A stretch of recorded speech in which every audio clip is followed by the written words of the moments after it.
We are gathered this afternoon in Philadelphia's Academy of Music, the home for more than a century of the famed Philadelphia Orchestra, to celebrate one of life's great milestones, the end of the paper chase. We also assemble in anticipation of one of life's most unpleasant rites of passage, the bar exam. Before introducing the various speakers for today's ceremonies, permit me to exercise a dean's privilege and express my personal congratulations to the class. I also wish to stress my confidence about your future, even in these uncertain times. Indeed, especially in these uncertain times. Penn Law students have stood in your position now for more than 1.5 centuries, as long as any student body in the country. But as Penn Law students, you are unique, not only for your connection to history, but for who you are.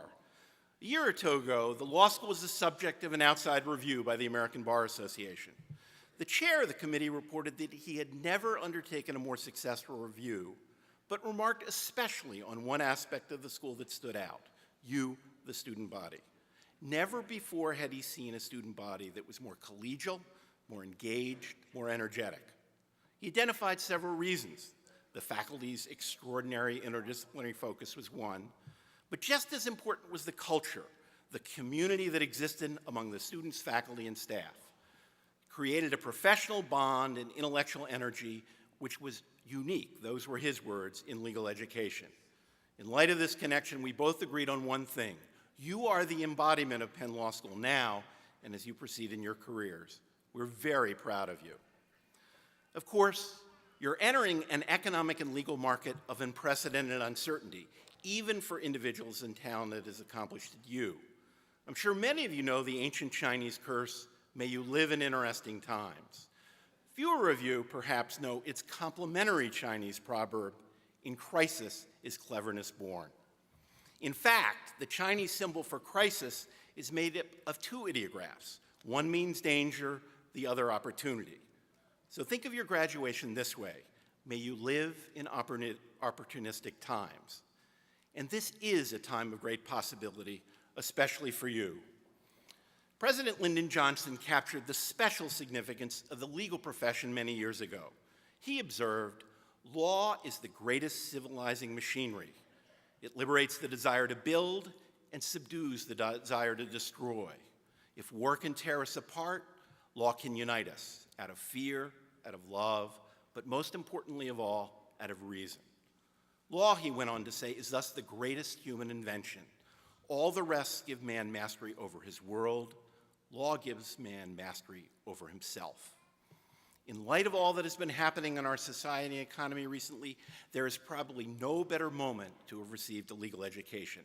It is uniquely focused on integrating the economic and social complexity of a world in transition. If one looks at the various schools in a university like Penn, they each have their fundamental role. The business school is seeking to make that proverbial pie bigger. The medical school is trying to make that pie healthier. The communication school is trying to make it more marketable.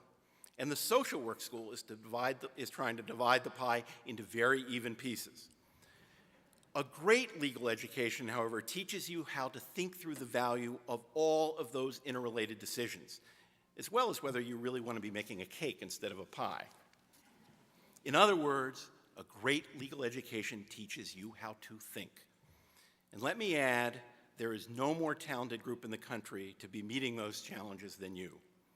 Unlike many graduates who will watch change happen around them, your cross-disciplinary education has uniquely prepared you to help steer that change. During the past 3 years, while facing a series of social and professional challenges, you have handled yourself with calm, resolve, and dedication. You've pursued more public service activities than any other law school class in the country. You've published exceptional scholarly journals at the very top of the profession, and you've learned to work collaboratively in the most supportive but still demanding law school in America. Your genius, your skills of intellect and interdisciplinary focus will be vital to this society in our rapidly evolving world. Just remember, leaders shine during periods of rapid change. As proof, I would offer our very own Penn Law School class of 1983, one of the highest achieving classes in memory. That group graduated in the middle of the last major recession when the society and economy were repositioning themselves before a new period of expansion. What was the result? That group, which quickly adapted to this transformation, today boasts some of the most prominent figures in public service, private practice, business, and academia in the country. They were and are leaders in a generation that helped reshape our society. You have one other advantage, as the class of 1983 did, this community. As you begin your professional journey, I hope you stay connected to us, as your predecessors have, and to the people with whom you've spent the last 3 years.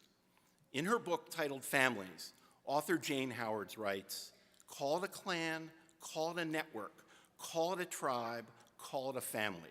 Whatever you call it, whoever you are, you need one.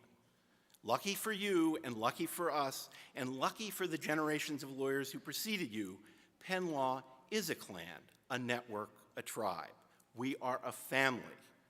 Please stay connected to that family. It's part of who you are." On behalf of your faculty and everyone associated with Penn Law School, I wish for each of you a life filled with accomplishment and joy. Thank you.